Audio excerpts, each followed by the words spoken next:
Students, in last Forms of Business Organizations lecture, we had discussed about the sole proprietorship, right? What is sole proprietorship? What are the features or characteristics of sole proprietorship? And what are the advantages? What are the benefits of sole proprietorship? Right? We had seen so many points under that, right?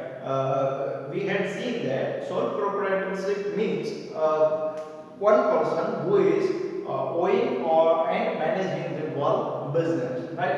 कोई एक person जो है वो business को handle करता है, business के operation संभालता है, राइट? और वही वो चीज सारी हैंडल करता है, right? Okay, in that we had seen that one person have so many liabilities, right? एक पर्सन कोई भी एक पर्सन के पास जो है अनलिमिटेड लायबिलिटीज है, क्योंकि सारा बहुत कुछ उसे ही देखना है, राइट? उसके हमने बेनिफिट्स देखे थे कि जैसे कि फास्ट डिसीजन मेकिंग होता है, राइट? ईज ऑफ ऑपरेशन, मतलब जो भी day to day business operations हैं उन्हीं को हैंडल करने हैं, राइट? तो वो जल्दी और स्पीडी वे में हो सकते हैं क्योंकि डिसीजन पावर सिर्फ उसके पास है, राइट? और हमने देखा था कि whatever the entire profit is there, he has to enjoy the entire profit, कि जितना प्रॉफिट होता है वो सब उसी का होता है, राइट? उसको कोई शेयर नहीं देना है, किसी और को नहीं देना है. The main benefit of sole proprietorship is that it requires the very less legal process, right? It requires the very less legal formalities, right? कि कोई भी चीज है sole proprietorship अगर हम देखते हैं, कोई भी हम आसपास की नोवेल्टी स्टोर है या कोई भी किराना स्टोर है, राइट? कोई भी जनरल स्टोर है, कोई भी क्लॉथ स्टोर है, right?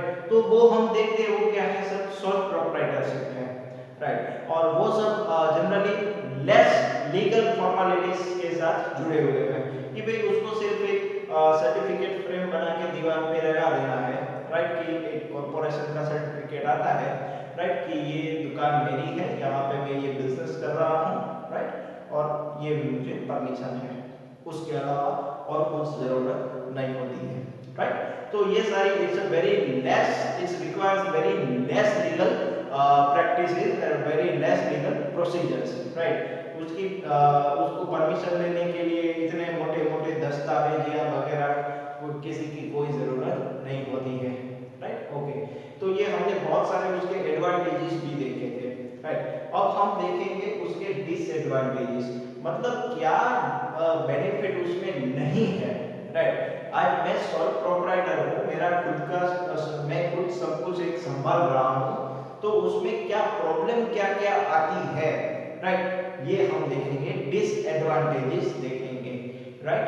Okay, then first one is unlimited liabilities. Okay, students, one more thing I would like to say that disadvantages को एग्जाम में कई फॉर्म्स में पूछ सकते हैं, जैसे कि हाइंड्रेंसेस मींस जो भी अड़चने आती है कोई भी चीजों में, उसको हाइंड्रेंसेस कहते हैं, right?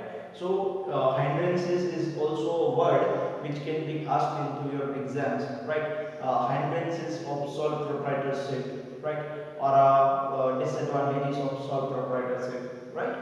Okay, the first one is unlimited liabilities, right?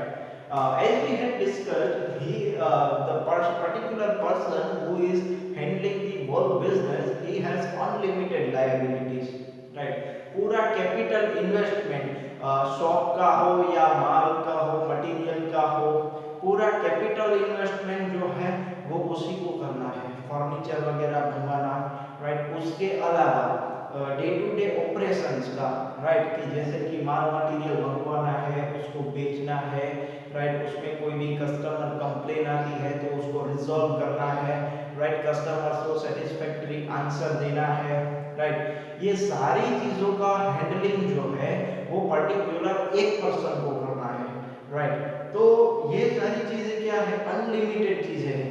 हाँ, अगर कोई भी चीज आज कल को बिगड़ जाती है या शॉप जो है, हम जो बिजनेस शुरू किया है सोल प्रोप्राइटर में, मैंने वो पूरा चलता नहीं है, अच्छे तरीके से नहीं चलता है, या मैंने एक्स्ट्रा पाता हूँ, राइट, तो उसका पूरा लॉस किसे बेयर करना है? मुझे अकेले को, राइट। जो पर्टिकुलर पर्सन जिसका ऑनर है उसको वो पूरा जो लॉस है वो बेयर करना पड़ेगा, राइट। तो ये एक सबसे बड़ा डिसएडवांटेज है। क्यों? सामने नो डाउट प्रॉफिट है, प्रॉफिट जो भी होता है पूरा उसका होता है, पर साथ में जो भी पूरा अगर लॉस होता है, whatever the loss will be there, only one person has to bear that loss, वो उसी को सहन करना पड़ेगा, right. So there are unlimited liabilities he has, right. पूरा जो कंस्ट्रक्शन वगैरह बनाया है, दुकान परचेज किया है, उसमें फर्नीचर करवाया है, माल मटेरियल डाला है, जितना भी उसने इन्वेस्टमेंट किया है उतनी उसके ऊपर रिस्पांसिबिलिटीज है कि इतना माल मुझे बेचूंगा तब जाके मुझे एक पॉइंट आएगा, फिर उसके बाद प्रॉफिट अर्न शुरू होगा, राइट। तो कितनी सारी जवाबदारी है उसके ऊपर, right. So he has unlimited liabilities. The second point is limited financial resources, right. अगर पार्टनर में कोई फर्म होती है तो एक पार्टनर थोड़े देता है, दूसरा थोड़े देता है, तीसरा थोड़ा देता है, राइट, और उन सब का मिला के एक ह्यूज अमाउंट क्रिएट हो सकता है। जॉइंट स्टॉक कंपनी है तो हमने देखा था लास्ट लेक्चर में सेकंड यूनिट में फॉर्म्स ऑफ बिजनेस ऑर्गेनाइजेशन में, राइट, जॉइंट स्टॉक कंपनी कि उसमें क्या होता है, शेयर्स इश्यू करके पब्लिक के पास से पैसा मतलब कि बिजनेस शुरू हो सकता है, राइट। तो ये सारी चीजों में पैसा कहीं से भी आ सकता है, राइट। पर यहाँ पे सिंगल सोर्स ही है, एक ही सोर्स है। अगर मैंने आज बिजनेस शुरू किया है तो मेरे पास कितने पैसे हैं, मेरा सेविंग्स कितना है, राइट, उसके ऊपर ही डिपेंडेंट है। हाँ, मैं लोन ले सकता हूँ पर उसके बदले में मुझे कुछ गिरवी रखना होगा, तब जाके मुझे लोन मिलेगी। मुझे मेरा प्लान्स प्रपोजल्स रखना होगा, उसमें से मुझे कुछ परसेंटेज की लोन मिलेगी, कुछ परसेंटेज मुझे डालने होंगे, और लोन जो मैंने ली है वो पैसे मिल गए फिर खत्म नहीं हो गया है, वो लोन मुझे वापस भी करनी है, राइट, इंटरेस्ट के साथ वापस करनी है, राइट। तो यहाँ पे क्या है, फाइनेंशियल रिसोर्सेज बहुत कम है, राइट। और ऐसा भी जरूरी नहीं है कि आज मैंने लोन का प्रपोजल रखा और वो एक्सेप्ट हो गया और मुझे पैसे मिल गए, no, it's not like that, right. आजकल तो सबसे पहले क्रेडिट स्कोर चेक करते हैं।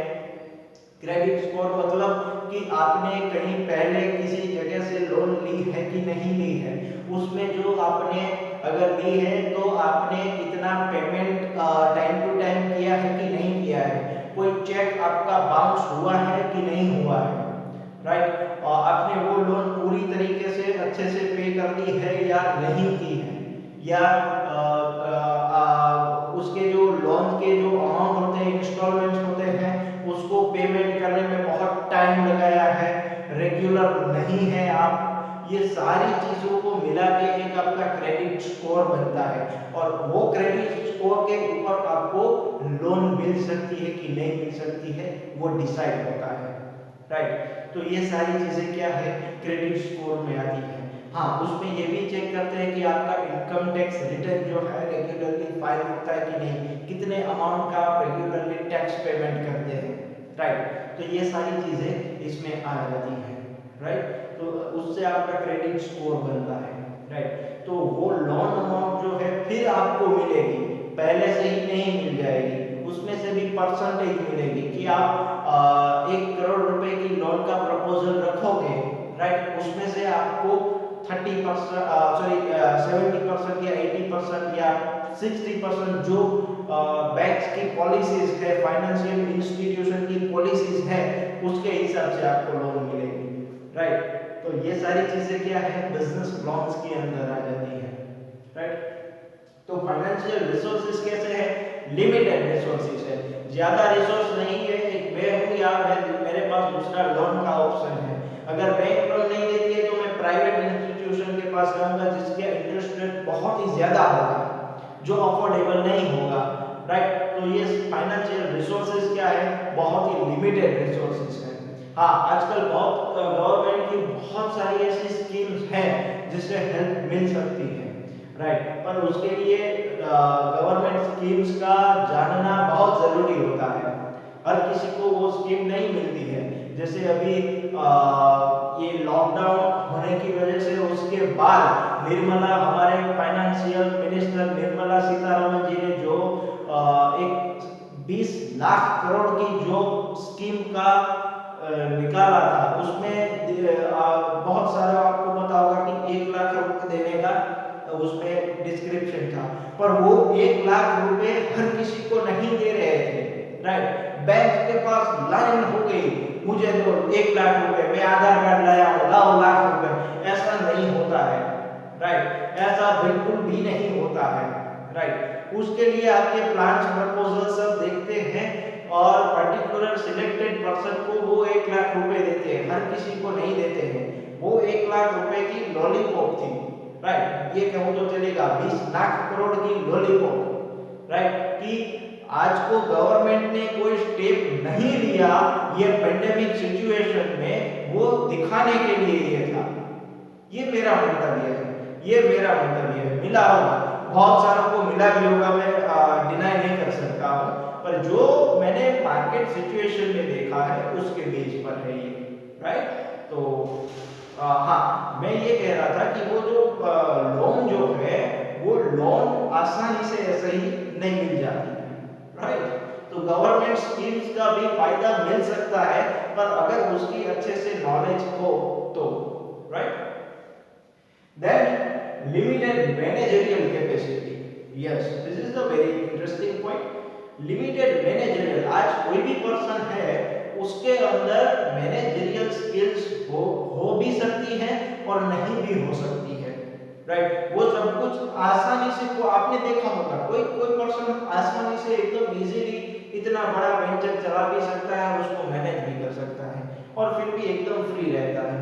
कोई छोटा सा वेंचर हो और वो चलाने में भी उसको परेशानी आती है, राइट।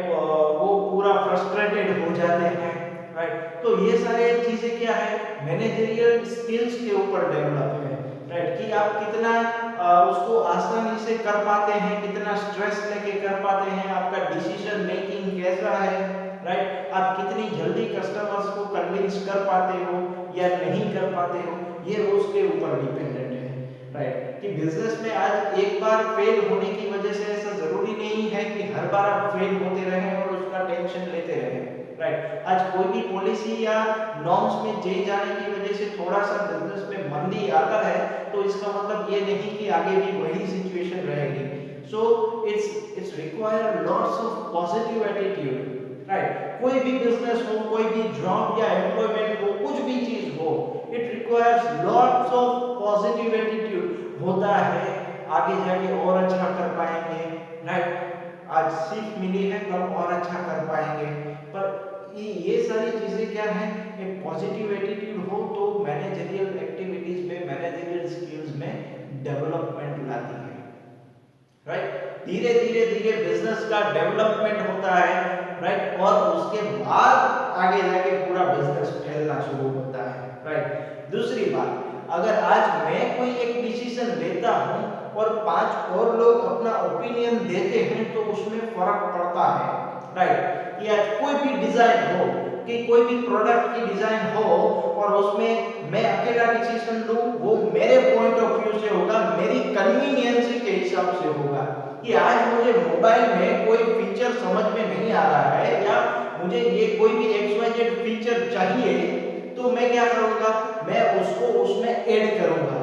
वो मेरी कन्वीनियंस के हिसाब से था, ना कि मार्केट या किसी और की कन्वीनियंस के हिसाब से। वो गलत भी तो हो सकता है, राइट। तो उससे क्या होगा, बेनिफिट नहीं होगा। पर 5 लोग अगर मिलके अपना अपना व्यूज एक्सप्लेन करें कि ये चीज अगर इस तरीके से बनाए तो और अच्छी हो सकती है, राइट। तो उससे क्या होगा, प्रोडक्ट और अच्छी बनेगी और डिसीजन मेकिंग और अच्छा हो सकता है, राइट। तो ये managerial skill, decision making skill अगर मैं एक लूं और मेरा पूरा ग्रुप ले तो उसमें बहुत सारे फायदे हो सकते हैं, राइट। और उसकी वजह से क्या हो सकता है, डिसीजन मेकिंग भले थोड़ा सा लेट हो लेकिन अच्छा हो, झड़पी डिसीजन और फास्ट डिसीजन की वजह से कोई गलत स्टेप ना चुन पाऊं, राइट, ये कोई गलत स्टेप सिलेक्ट ना हो जाए इसीलिए।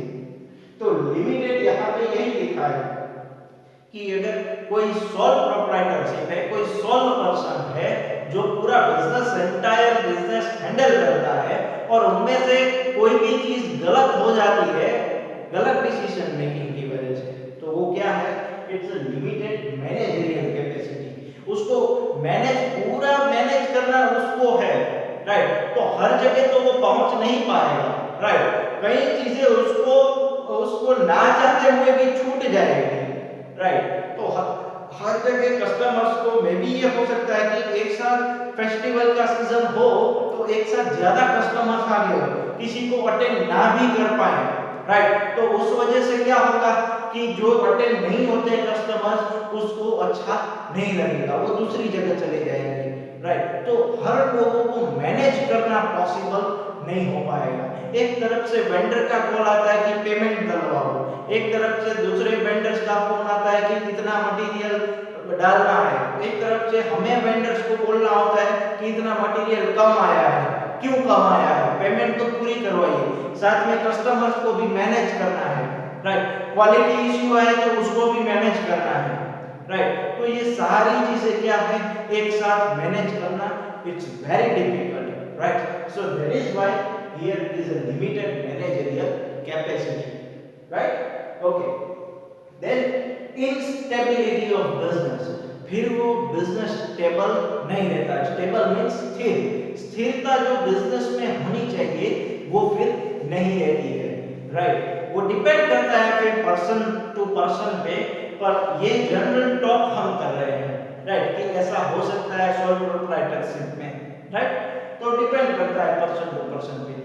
मैनेजरियल स्किल कम होने की वजह से, कैपेसिटी कम होने की वजह से स्टेबिलिटी भी नहीं रहती है। So that is why instability, अस्थिरता, instability of business, right. Okay, then uncertainty of purchases, purchases में अनसर्टेनिटी रहती है। कई बार कितना ज्यादा लूं, कितना कम लूं, खरीदी करनी पड़ती है कुछ भी सेल करने के लिए, राइट। तो उसके लिए क्या होता है, परचेजिंग जो भी करते हैं वो इनस्टेबल रहता है। मेरी डिमांड जो है, कस्टमर बेस जो है वो कितना रहेगा, वो एक पर्सन का जज करना मुश्किल होता है, राइट। अगर 3-4 पर्सन हो तो अलग-अलग सेल्स डिपार्टमेंट, परचेस डिपार्टमेंट अलग-अलग हो तो पता चल सकता है कि यार मेरा सेलिंग इतना है तो फ्यूचर में इतना होगा, राइट। तो उस वजह से मैं मटेरियल लूंगा, पर यहाँ पे क्या हो जाएगा, अनसर्टेनिटी, कितना परचेज करना है, don't know, right. Then limited scope of expansion, आज मैं अकेला एक जगह, मैं अकेला हूं और इतनी जगह में भी नहीं पहुंच पाता हूं, तो आगे और कितनी जगह पहुंच पाऊंगा। अगर मुझे एक शॉप से 2 शॉप करनी है, 2 शॉप से 3 शॉप करनी है, पर मेरे एक के होने की वजह से ये सब हो पाएगा नहीं, राइट। हो सकता है वो अलग बात है, आज लोगों के पास 4-4 शॉप्स हैं, वो भी अलग बात है, राइट। पर वो चीज अलग फैक्टर है, लेकिन यहाँ पे हम जनरल टॉक कर रहे हैं कि limited scope of expansion, shop को बड़ा करना और बड़े पैमाने पे बिजनेस करना, ज्यादा से ज्यादा सेलिंग करना, और ज्यादा से ज्यादा सेलिंग करने के लिए ज्यादा से ज्यादा परचेजिंग की जरूरत होती है। पर यहाँ पे हमने क्या देखा, अनसर्टेनिटी ऑफ परचेज, परचेज की सर्टेनिटी नहीं है, निश्चितता नहीं है, अनिश्चितता है परचेजिंग में। तो ज्यादा से ज्यादा परचेज नहीं हो पाएगा, बल्क में परचेज नहीं हो पाएगा, तो उतना सेल भी नहीं हो पाएगा, और सेल नहीं हो पाएगा तो एक्सपेंशन भी नहीं हो पाएगा, right. Okay, then risk and wrong decision, as we have discussed in managerial capacity, risk पूरा रिस्क है, और पूरा रिस्क जो है वो एक पर्सन के कंधे पर ही है, राइट। उसी को सब कुछ मैनेज करना है, उसी को जो भी लॉस होता है वो बेयर करना है, अगर होता है तो, राइट। तो वो एक टाइप का रिस्क ही है, राइट। और अगर कोई गलत डिसीजन ले लिया तो पूरा डिसीजन, पूरा जो बिजनेस है वो बंद होने की नौबत भी आ सकती है, या फाइनेंशियल लॉस भी हो सकता है, राइट। तो ये स्टूडेंट्स थे disadvantages of sole proprietorship, right. कि सोल प्रोप्राइटरशिप में हमने एडवांटेजेस भी देखे, डिसएडवांटेजेस भी देखे और फीचर्स और कैरेक्टरिस्टिक्स भी देख लिए, राइट। आपको एग्जाम में दो तरीके से आ सकता है, explain the sole proprietorship, right, what is sole proprietorship and explain the features and characteristics of sole proprietorship, right। दूसरी तरीके से आ सकता है what is sole proprietorship और explain the sole proprietorship and explain the advantages and disadvantages of sole proprietorship, right। तो ये दोनों तरीके से आपको अलग-अलग मेजॉरिटी, जहां तक मेरा मानना है अलग-अलग क्वेश्चंस ही आएंगे, कैरेक्टरिस्टिक्स, आइदर कैरेक्टरिस्टिक्स और advantages and disadvantages, right.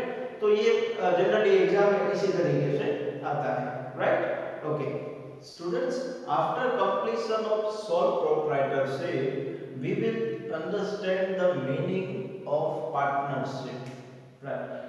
We had seen some of the part and some of the explanation in forms of business organization chapter under the private sector organization partnership form, right। We had seen under the private organization sole proprietorship, partnership and joint Hindu family, right। In that we had seen limited portion of partnership, right। Here we will show the partnership form in detail, right। We will see the features and characteristics and advantages and disadvantages as like we had seen in sole proprietorship. More than that, we will also see about the partnership deed, right। What is partnership deed, right? It's the most important question as per the point of view of exams, right। Okay, now we will see what is the partnership form, right। Students, as you all know that what is partnership, right। We had seen in the meaning of partnership form that two or more persons get together in a business activity, right, with oral or written, partnership deed, oral or written or mutual understanding, right, and get together for a business activity is called partnership firm, right। And there is a limitations of partnership, right। It should be more than two, right, or up to 20, right। Only 20 partners should be there, not more than that, right। तो ये पूरा हमने partnership form का meaning समझा था, right. कि दो लोगों से ज्यादा, राइट, दो लोगों से ज्यादा कोई भी आज बिजनेस एक्टिविटी के साथ जुड़ा हुआ होता है तो उसे पार्टनरशिप फॉर्म कहते हैं, राइट। और पार्टनरशिप फॉर्म की क्या होती है, लिमिटेशन होती है, it should not be more than 20 partners. और बैंकिंग फील्ड में 10 पार्टनर कि 10 पार्टनर से ज्यादा नहीं होने चाहिए। ये पार्टनरशिप फॉर्म की डेफिनेशन या मीनिंग हम कह सकते हैं, राइट। इससे आगे भी एक थोड़ा सा और मीनिंग है, राइट, जो हमें समझना जरूरी है with point of view of exams also. क्योंकि अगर आपको एग्जाम में क्वेश्चन आएगा कि explain the partnership and advantages and disadvantages of partnership, right, तो सीधा एडवांटेजेस और डिसएडवांटेजेस एक्सप्लेन नहीं कर देना है, राइट। उससे पहले मीनिंग लिखना है, डेफिनेशन लिखनी है, मीनिंग लिखना है और उसके बाद पार्टनरशिप फॉर्म के एडवांटेजेस और डिसएडवांटेजेस शुरू करना है लिखना, right. So we will see the meaning of partnership form, right. Partnership is an association of persons, right, association of persons well known to each other। ये आपका पहला पार्ट हो गया कि पार्टनरशिप क्या है। पार्टनरशिप एक एसोसिएशन ऑफ पर्सन, एक पर्सन का एक ग्रुप है जो एक दूसरे को अच्छे से जानते हैं, right. Okay then where partners agree to conduct a particular lawful business activity, please mark that where partners agree to conduct particular lawful business activity, कि जहां पे पार्टनर जो है वो एग्री हो रहे हैं वो सहमत है एक दूसरे के साथ लॉफुल बिजनेस एक्टिविटी करने के लिए, इलीगल एक्टिविटी करने के लिए नहीं, दारू बेचने के लिए नहीं, राइट, कुछ लॉफुल एक्टिविटी करने के लिए एक दूसरे के साथ सहमत हो रहे हैं, एग्री हो रहे हैं, right, with the object of मतलब कि एक एम के साथ, एक कोई गोल के साथ, with the object of sharing profit share करने के लिए and losses arising out of the business activity, और अगर लॉस होता है तो वो शेयर करने के लिए, राइट। आज जो भी बिजनेस हो रही है वो प्रॉफिट के लिए हो रही है, राइट, तो प्रॉफिट जिससे उसमें से जितना होगा वो क्या होगा, पार्टनर्स में डिवाइड होगा, राइट। वो किस बेस पे डिवाइड होगा वो डिपेंड्स करता है कि कितने पार्टनर का कितना उसमें होल्डिंग है। आज मेरा 20% है, किसी का 30% है, किसी का 50% है, तो 20 30 50 में वो प्रॉफिट शेयर होगा, राइट, और वैसे ही लॉस का डिवीजन होगा, राइट। ओके, तो ये पार्टनरशिप फॉर्म का हमने मीनिंग समझा, right. Persons who agreed upon to conduct the business on mutual basis are known as partner। जो भी पार्टनर बिजनेस के लिए अग्री होते हैं उसको पार्टनर्स कहते हैं। जो भी पर्सन्स जो है, जो भी इंसान है वो एग्री होते हैं, म्यूचुअली एग्री होते हैं, एक दूसरे के साथ जुड़ने के लिए एग्री होते हैं, तो उसको पार्टनर्स कहते हैं। ये जनरल नॉर्मल टर्म है एग्जाम में लिखने के लिए, बाकी आपको भी पता है कि पार्टनर्स क्या है, right. Okay, distribution of authorities is not that, distribution of authorities, जो भी अथॉरिटी है, जो भी हैंडलिंग है उसको डिवाइड करना, रिस्पांसिबिलिटीज जो भी जवाबदारी है उसको डिवाइड करना, और प्रॉफिट को डिवाइड करना, right. There is a distribution of authority. वो लोग क्या करते हैं, डिस्ट्रीब्यूट कर लेते हैं कि ये काम आपका है, ये काम आपका है, जवाबदारी एक दूसरे में बांट देते हैं, और फिर वो बिजनेस चलाते हैं, और वो बिजनेस में से जो भी प्रॉफिट होता है वो शेयर कर लेते हैं, right. This is the common term of partnership. ये जो भी मैं आपको एक्सप्लेन कर रहा हूँ वो ऑलरेडी आपको पता है कि पार्टनर्स कैसे होते हैं, कैसे वो वर्क करते हैं, राइट, प्रॉफिट आता है वो कैसे डिस्ट्रीब्यूट होता है, पर यहाँ पे I am explaining in terms of from the point of view of examination, कि आपको ये सब लिखना है, इसलिए थोड़ा ध्यान रखना जरूरी है। बाकी आपको भी पता है कि क्या पार्टनरशिप है, राइट। आगे जाके जो चीज आएगी वहां मैं आपको क्लियरली टर्म बता दूंगा कि यहाँ पे ध्यान रखना जरूरी है, right. Then in order to, yes, this is the main point, in order to avoid disputes means कोई भी झगड़ा या कोई भी बोलचाल या कोई भी किसी भी प्रकार का मतभेद हो जाए, राइट, डिस्प्यूट हो जाए, कोई भी झगड़ा हो जाए, वो अवॉइड करने के लिए this partnership can be registered under the partnership act of 1932। क्या है ये हम आगे चैप्टर में देखने वाले हैं। पार्टनरशिप डीड इसी में आता है, राइट, वो हम देखेंगे कि क्या है पार्टनरशिप डीड, राइट। अभी हम जनरली ओरली समझ लेते हैं, राइट, ओरली समझ लेते हैं। हमने लास्ट चैप्टर में एक उसके पार्टनरशिप मीनिंग में एक वर्ड देखा था। क्या वर्ड था कि म्यूचुअली कंसर्न आइदर ओरली और रिटन, राइट। जो ओरली कोई भी टर्म्स डिस्कस होते हैं म्यूचुअली वो, और रिटन कि रिटन में अगर हम कुछ भी म्यूचुअली एग्रीमेंट करते हैं उसको हम पार्टनरशिप डीड कहते हैं।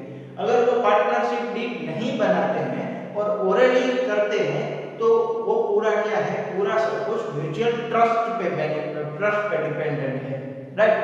तो उसमें क्या होता है कि आज मैं कुछ भी बोल के बाद में उसको मुकर जाऊंगा, मैं बदल जाऊंगा, कि से फॉर एग्जांपल मैं आज 20% कोई भी चीज में कंट्रीब्यूशन कर रहा हूँ, ये रहा मेरा 20%, आप 80% डालते हैं, राइट।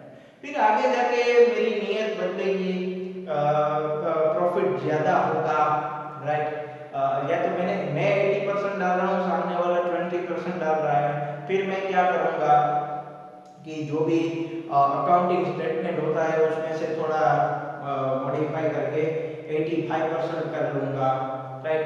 मैं ज़्यादा शेयर लेके जितना डिसाइड हुआ है उससे कम दूंगा, राइट।